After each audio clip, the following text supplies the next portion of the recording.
Welcome back. You're watching The Last Word. The big focus this evening is on the condition of the deportees who were brought into India from the United States. They were cuffed and they were taken on board an American military aircraft brought over here.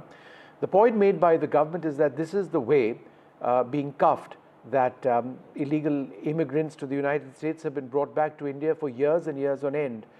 But was it really necessary for these illegal migrants to be brought back on a military aircraft? Was it really necessary, as has been reported in some places, for them to have masks on their face for a journey which I believe was upwards of 35 hours? Was it really necessary? It now emerges, according to some accounts, for women on board that aircraft to have been cuffed as well. These are important questions that perhaps need to be answered. America, remember, is an important strategic ally of India, and the Prime Minister is scheduled to visit Washington in just a couple of days from now. Well, a lot of questions were asked to the Foreign Secretary Vikram Misri on the condition of these deportees in being brought back to India. Here's what he had to say. In recent conversations, when we have sought details about potential returnees from the United States, we have been told that there are up to 487 presumed Indian citizens with final removal orders with the US authorities. This particular, especially the deportation that happened day before yesterday, is somewhat different compared to the earlier flights that have taken place and that have been taking place for many, many years, as you would be aware. Is of a slightly different nature because in the US system itself, it was described as a national security operation. And that is perhaps one of the reasons why a military aircraft was used. Yes, we have been in touch with US authorities on this issue on a continuing basis, and we have registered our concern with the US authorities on these matters. In recent conversations, while we have heard from US officials and we've been made aware of the SOPs on the use of restraints, and EM described this in his statement yesterday as well.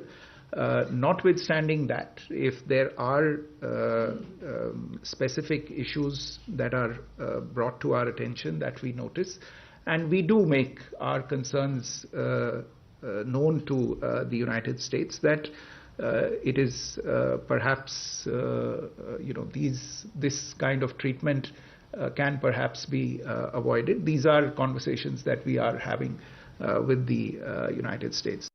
So the key words right at the end over there, this kind of treatment can perhaps be avoided, is what the Foreign Secretary has to say. Joining us now, Veena Sikri, former Indian High Commissioner, also Dr. Tara Karthap, Spencer Critchley, a political analyst from the United States, and Anand Ahuja, attorney at law and co-founder of Indian Americans for Trump. I'd like to thank you all very much for being with us.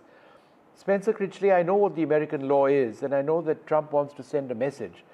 But why send a message to one of your closest strategic allies and partners in this manner, where you put these people, who just wanted a better life, onto a military aircraft and cart them 35 hours across the world, apparently with masks on their faces and women bound as well? Surely there could have been a smarter way of doing this, right? The reason is that Donald Trump is a classic demagogue, and demagogues invent enemies to distract people and inflame their passions so that people won't notice that the demagogue is exploiting them, and in this case, looting the United States on behalf of himself and his wealthy friends and corporate backers. That's the short answer. And in this particular case, I would say the point of this operation was the video that his government released. That doesn't happen by accident, of Indian prisoners in shackles. Now, I understand it is a practice that's often observed to shackle prisoners who are being deported.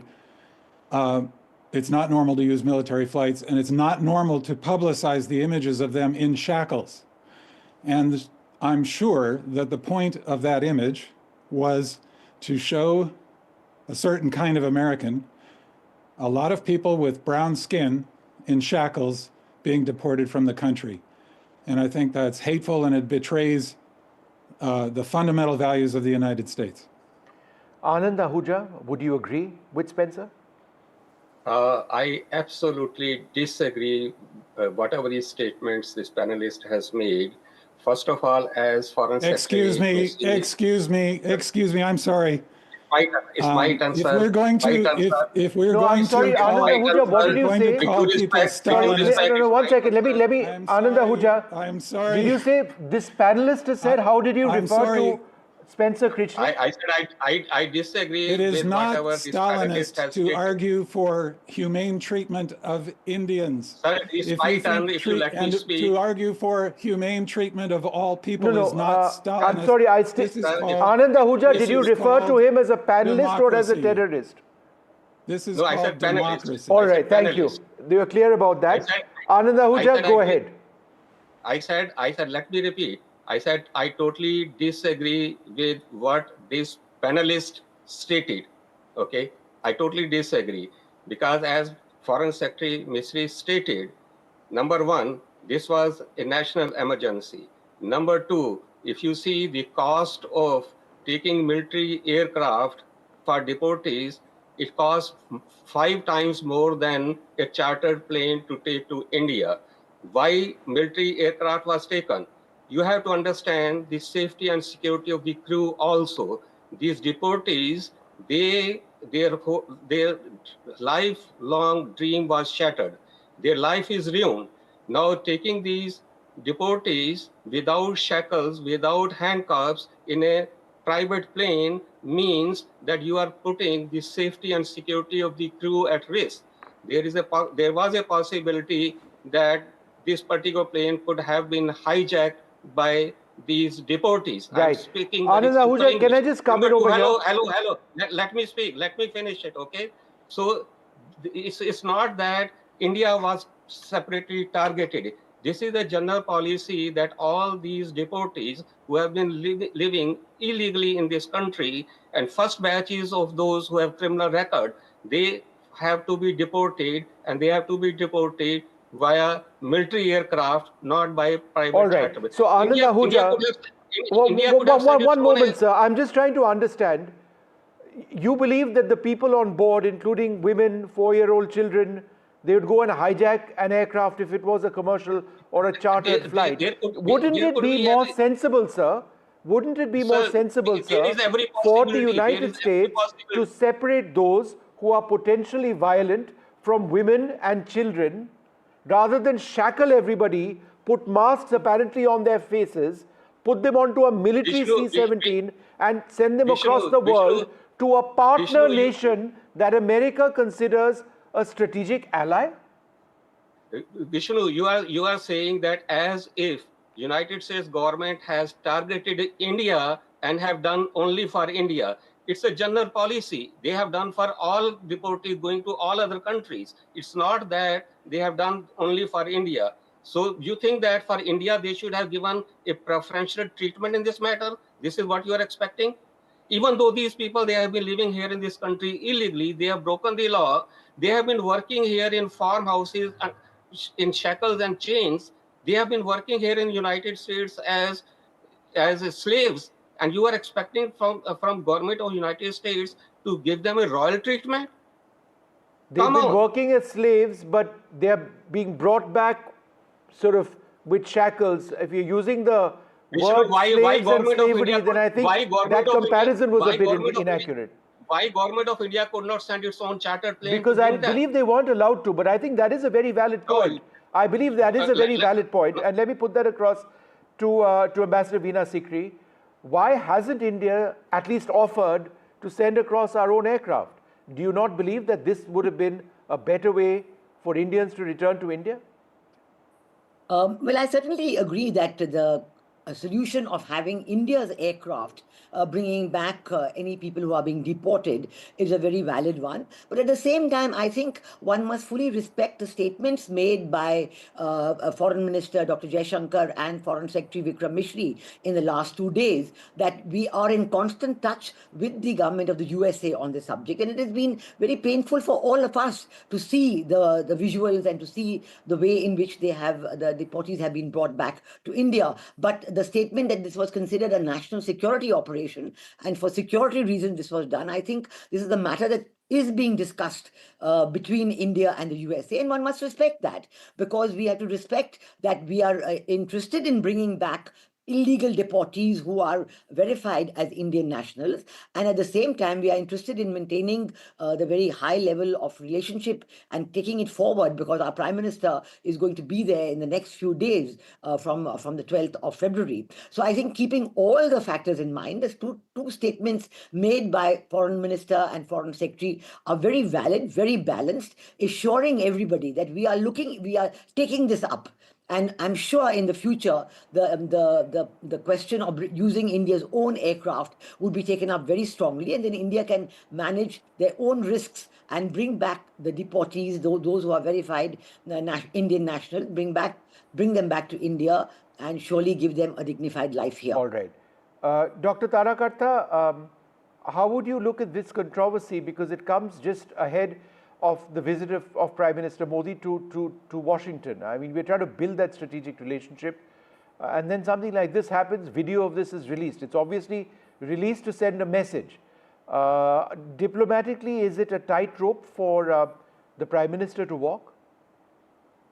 See, what the borders guys did in releasing that video, that was completely unnecessary. 5 charter flights went to China with deportees. Did you see anything on the video? Did you see them being handcuffed? Maybe I'm sure they were handcuffed as well, because that's the law. So I'm sure they did that. But did you see that? You didn't. So that was unnecessary. It was inhuman. But having said all that, the fact remains, Vishnu, is that these people broke your laws. Forget about US laws. Yep. Though they broke your laws in going there. They're tragic stories. They're sad to see that people who spend lakhs have had to come back. That is a different issue, and I hope somebody in government, and I think that mechanism has already been set up to make sure that they are, they get something when they come back. Also, I looked at the statistics, and in terms of overall deportees, 37% have very strong criminal records. So it's a bit of a mixed bag. One would prefer, definitely the use of military aircraft is unusual. As the gentleman said, it costs about 5 times more. So he is sending a message which is a political message, and he's making his point. And he's making his point on the backs of a bunch of pathetically desperate people. That is sad. No, but Dr. Tarakarta, let me just ask you, because I didn't know about this. Are you saying that you are aware of 5 aircraft chartered to China, right? Yes, from the United States? Yes, it's there in the report of the immigration authorities. When were these aircraft sent? Just now? I don't have I don't have the exact. After Trump date. taking over? No, 500 were sent after Trump took over, and before that, these flights have been routine. No, so what you're saying, you're making a point, and I think that's important, that there have been civilian flights with deportees to China. That's what you're saying, yes, after Trump took over. Yes, absolutely. 500 500 people were sent back. So, Chinese. Dr. Tarakarta is a former director of the National Security Council Secretariat of India. When she says something, she says it on the basis of, being aware of this. Anand Ahuja, does that therefore not stem off a huge double standard? You've got these people to India being put on a C-17, and you've got people going back to China on a civilian aircraft. The question is whether the government of China sent those aircrafts, or whether it's for the government of United States sent those aircrafts. That you have not clarified, that you have not mentioned. You are blaming government of United States instead of accepting your own mistake, that government of India, to begin with, should have sent a charter plane to bring these deportees back to India.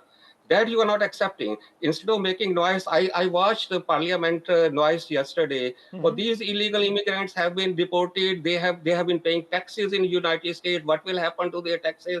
They have properties in the United States. What will happen? These people have been working as illegal immigrants here. When they started paying taxes, they were No, burden that's on the quite right. state government No here. one is They were disputing on that they're food illegal. stamps. They were getting social benefits, and now you're telling that they were been paying taxes in the United States. Right. Come on.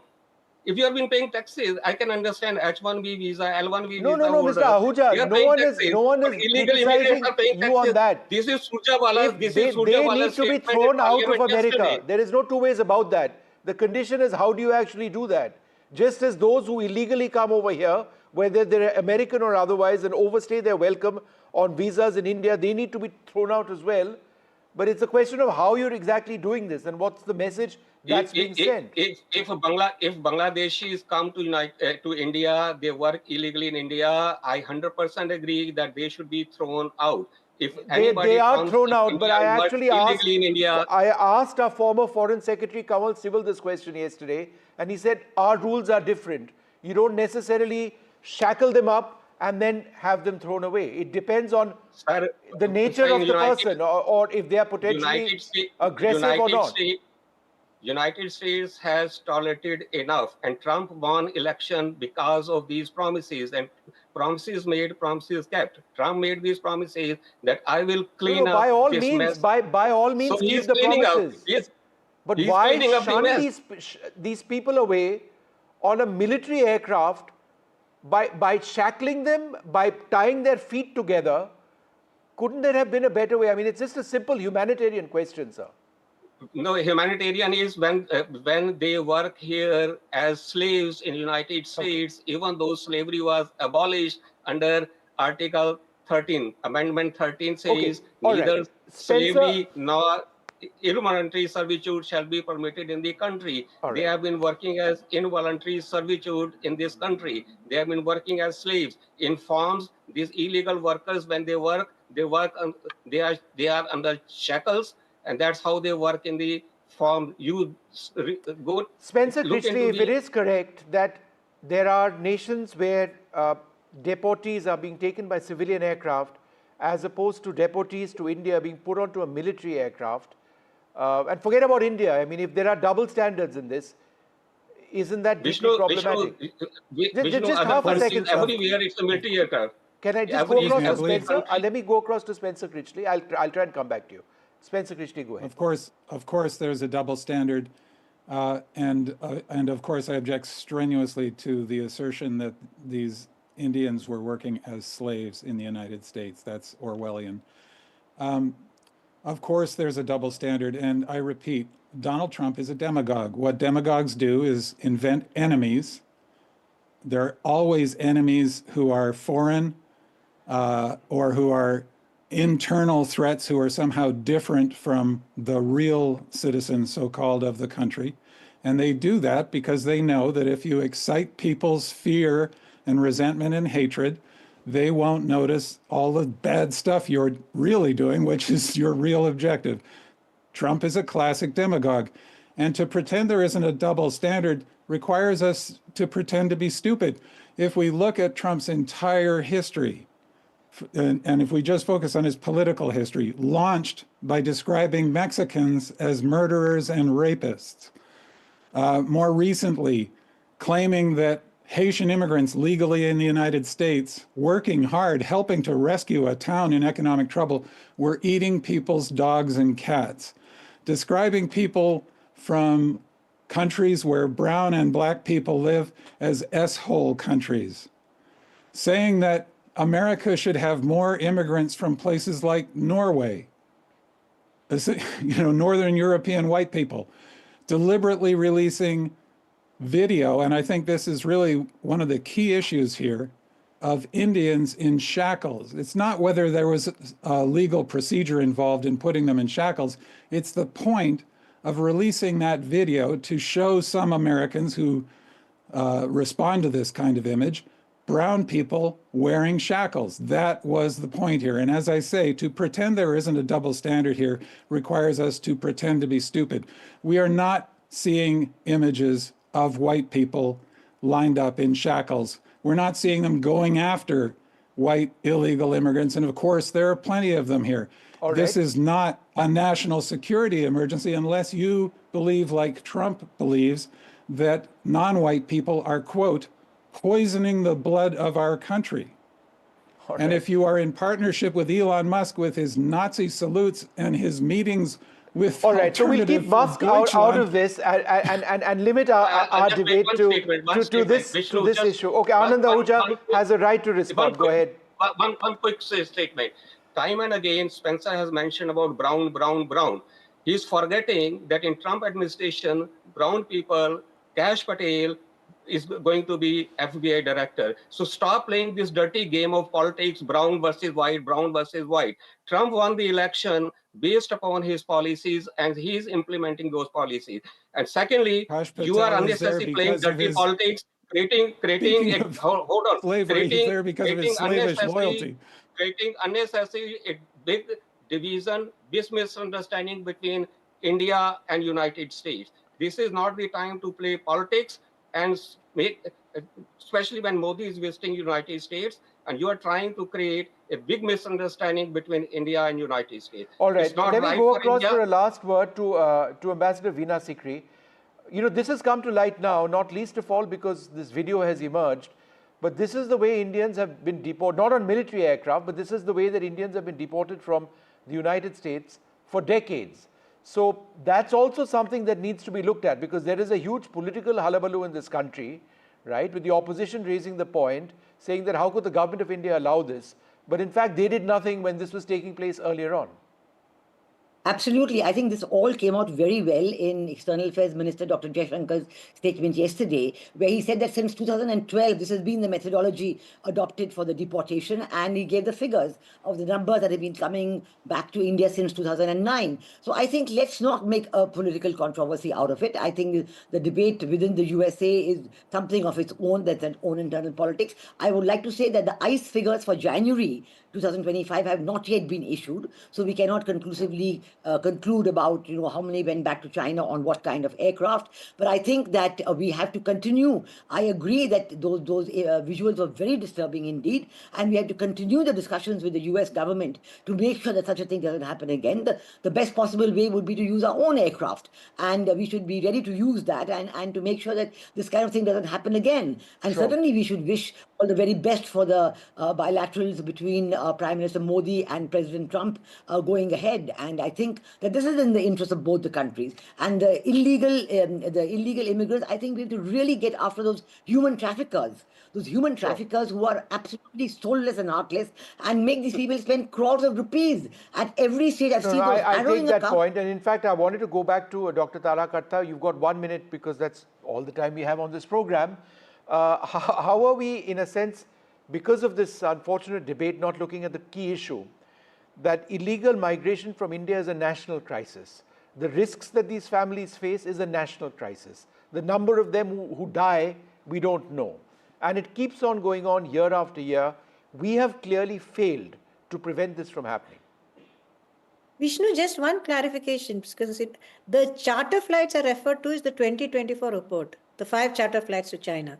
So that's not under Trump, right? Right. No, it was before. Nonetheless, that point I want to make clear. Okay.